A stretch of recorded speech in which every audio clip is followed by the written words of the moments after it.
لبيك اللهم لبيك لبيك لا شريك لك لبيك إن الحمد والنعمة لك والملك لا اعوذ باللہ من الشیطان الرجیم بسم اللہ الرحمن الرحیم انی وجہت للذی فطر السماوات والارض حنیفا وما انا من المشرکین صدق اللہ العلی العظیم۔ السلام علیکم ورحمۃ اللہ وبرکاتہ۔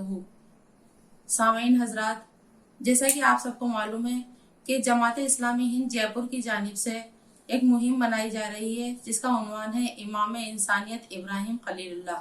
اس کے تحت آج میرا عنوان ہے بعثت ابراہیم۔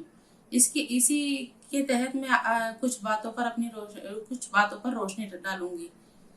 بعثت ابراہیم اللہ کا انسانیت پر احسان ہے۔ حضرت نوح علیہ السلام کے بعد حضرت ابراہیم علیہ السلام پہلے نبی ہیں جن کو اللہ تعالیٰ نے اسلام کی عالمگیر دعوت پھیلانے کے لیے مقرر کیا تھا۔ آپ کے حالات پر ہر مذہب کی کتابوں میں پائے جاتے ہیں۔ قرآن میں اللہ تعالیٰ نے حضرت ابراہیم علیہ السلام کے حالات بڑے تفصیل کے ساتھ بیان کیے ہیں۔ حضرت ابراہیم علیہ السلام کو اللہ نے ایسی مقبولیت عطا فرمائی کہ ان کو یہودی بھی مانتے ہیں، عیسائی بھی مانتے ہیں، ہندو بھی اور مسلمان بھی۔ حضرت موسیٰ علیہ السلام، حضرت عیسیٰ علیہ السلام اور حضرت محمد مصطفیٰ صلی اللہ علیہ وسلم تینوں انہی کی اولاد سے ہیں۔ انہی کی روشن کی ہوئی شمع سے دنیا بھر میں ہدایت کا نور پھیلا ہوا ہے۔ حضرت ابراہیم علیہ السلام عراق کے سرزمین پر پیدا ہوئے۔ آپ نے اس دنیا میں آنکھ کھولی، چاروں طرف شرک، ظلم و زیادتی عام تھی۔ روئے زمین پر کوئی آدمی اپنے اصلی مالک کو پہچاننے والا نہیں تھا۔ ایسے زمانے اور قوم میں آپ پیدا ہوئے۔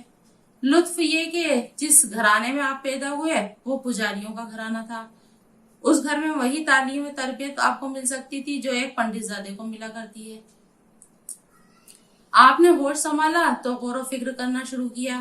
یہ بت جنہیں اپنے ہاتھوں سے بنایا جاتا ہے، یہ چاند، سورج، تارے جو خود اپنی حفاظت نہیں کر سکتے، کبھی ان پر زوال آ جائے تو وہ بچ نہیں سکتے، یہ خدا نہیں ہو سکتے۔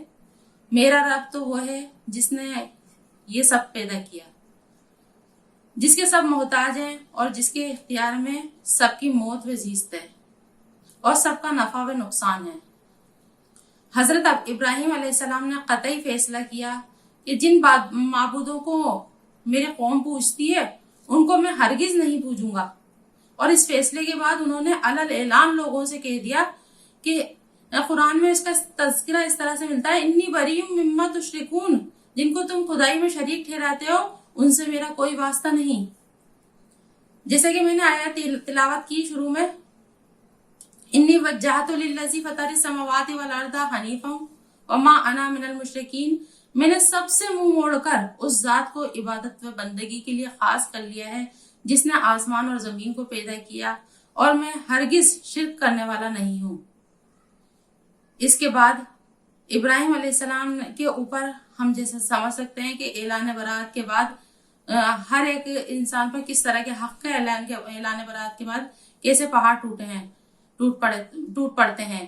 تو باپ نے کہا کہ میں گھر و جائیداد سے باہر کر دوں گا، قوم نے کہا ہم کوئی تمہیں اپنے گھر میں پناہ نہیں دیں گے، حکومت بھی آپ کے پیچھے پڑ گئی، بادشاہ نمرود کے سامنے آپ کا مقدمہ پیش کیا گیا، آپ تنہا انسان سچائی کے خاطر ڈٹ کر کھڑے ہو گئے۔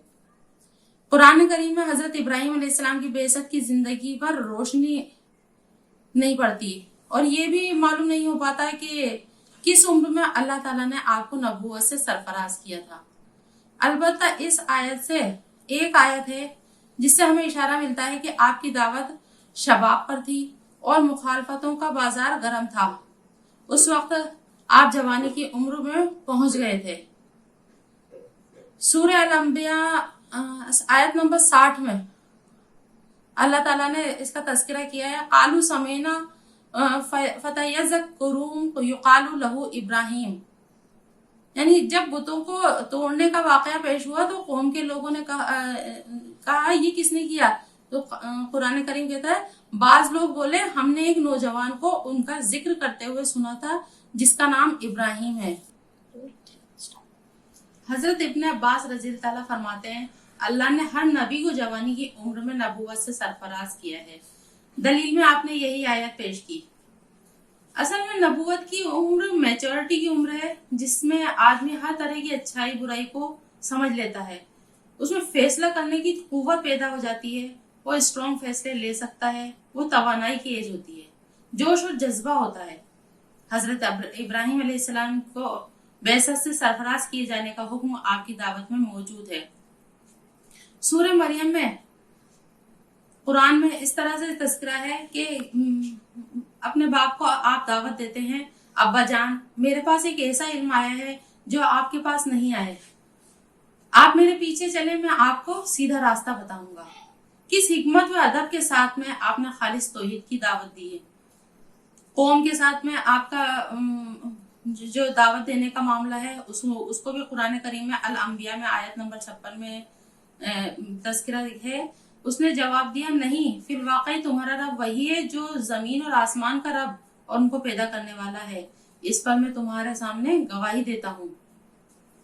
یہ بادشاہ وقت نمرود کے سامنے ڈائیلاگز ہوں اور آپ کی دعوت خالص توحید تھی. قرآن کریم میں اس نمرود کے دربار میں جو ڈائیلاگز ہوئے ہیں آپ کے, وہ بہت تفصیل سے ہمیں ملتے ہیں. ہر انبیاء کی دعوت ایک اللہ کی ربوبیت اختیار کرنے کی ہی رہی ہے, اور آپ علیہ السلام نے اسے عملی کر کے دکھایا. اس راہ میں اپنی ہر موڑ پر آپ نے جو ہر موڑ پر قربانیاں دی, گھر بار چھوڑنا ہو یا وطن, مال کی قربانی ہو یا جان کی قربانی دینے کا موقع آیا ہو, تو اس میں بھی آپ نہیں چوکے, اپنی بات پر اڑک جمے رہے. اللہ پر کامل یقین کے ساتھ آخری آزمائش میں اللہ نے قربانی میں اس بیٹے کی مانگی جس کو اللہ تعالیٰ نے بڑھاپے میں عطا فرمایا تھا. اس سے بھی آپ نہیں چوکے, یہاں تک کہ آپ نے اپنے اہل خانہ کی تربیت ایسی کی کہ اللہ کے نام پر بیٹے نے چھری کے نیچے اپنا سر تسلیم خم کر دیا. اس کے بعد اللہ تعالیٰ نے آپ کو امام عالم پر سرفراز کر دیا. سورہ بقرہ میں اس کا تذکرہ ملتا ہے. اللہ فرماتے ہیں اور جب ابراہیم علیہ السلام اور اس کے رب نے چند باتوں میں آزمایا اور وہ ان میں پورا اتر گیا تو فرمایا کہ میں تجھ کو انسانوں کا امام یا پیشوا بناتا ہوں. آج بھی ابراہیم علیہ السلام کی پیروی کی ہم لوگوں کو ہدایت دی جاتی ہے. اس کام کے لیے ایمان, شعور اسلامی, ذہن کی یکسوئی کنسنٹریشن, مضبوط قوت فیصلہ اور شخصی جذبات اور ذاتی امنگوں کی قربانی سخت درکار ہے. اور اس کے لیے جواں ہمت لوگوں کی ضرورت ہے جو حق پر ایمان لانے کے بعد اس پر پوری طرح نظر جما دیں, کسی دوسری چیز کی طرف توجہ نہ کریں, دنیا میں خواہ کچھ ہوا کرے, آپ اپنے نصب العین کے راستے سے 1 انچ نہ ہٹیں. دنیاوی زندگی میں اپنی ذاتی ترقی کے سارے امکانات کو قربان کر دیں. اپنی امیدوں کا اور اپنے والدین کی تمناؤں کا خون کرنا پڑے تو اس میں بھی نہ جھجکیں. عزیزوں اور دوستوں کے چھوٹ جانے کا غم نہ کریں. سوسائٹی, حکومت, قانون, وطن, جو چیز بھی نصب العین کی راہ میں حائل ہو اس سے ہمیں لڑ جانا ہے. ایسے ہی لوگوں نے پہلے بھی اللہ کا کلمہ بلند کیا تھا, ایسے ہی لوگ آج بھی کریں گے اور یہ کام ایسے ہی لوگوں سے ہو سکتا ہے. آخر میں اپنی بات ایک شعر کے ساتھ مکمل کروں گی. آگ ہے, اولاد ابراہیم ہے, نمرود ہے, کیا کسی کو پھر کسی کا امتحان مقصود ہے. وآخر دعوانا الحمدللہ رب العالمین.